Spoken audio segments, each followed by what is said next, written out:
Good evening, everyone. It is May the 22nd, and tonight, to me, it's an interesting parable. We're talking about Jesus and the fig tree.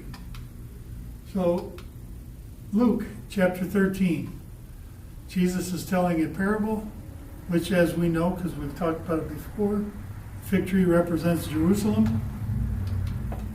Then Yehoshua began telling this parable.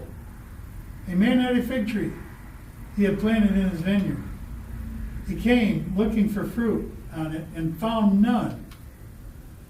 So he said to the gardener, "Indeed, for 3 years I've come searching for fruit on this fig tree and found none. Remove it. Why does it use up my ground, basically?" It is important to keep in mind that not all figs will ripen at the same time. This is not scripture, this is what I said. Now, I didn't realize this until a couple years ago, listening to a rabbi from Israel, and he said that a fig tree produces, and he was messianic, but he said a fig tree in the spring puts out all the figs that it will put out for the year, but only ripens a certain amount of them every month. So throughout the year, there's always, throughout the growing season anyway, there's always ripe figs. Because I always used to think, well, when Jesus said that there were no figs, I said, well, yeah, but you're going in at the wrong time.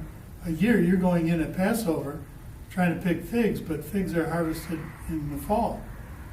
But that is not the case, because when the fig trees put out figs, which would be, they'd start in April, or maybe even the end of March, and a few would be ripe, and then a few more would come ripe in June, a few more in July, August, September, and then by the end of September, all the figs would be harvested for the year, and then it would go in, to dormancy like it does, like trees do here.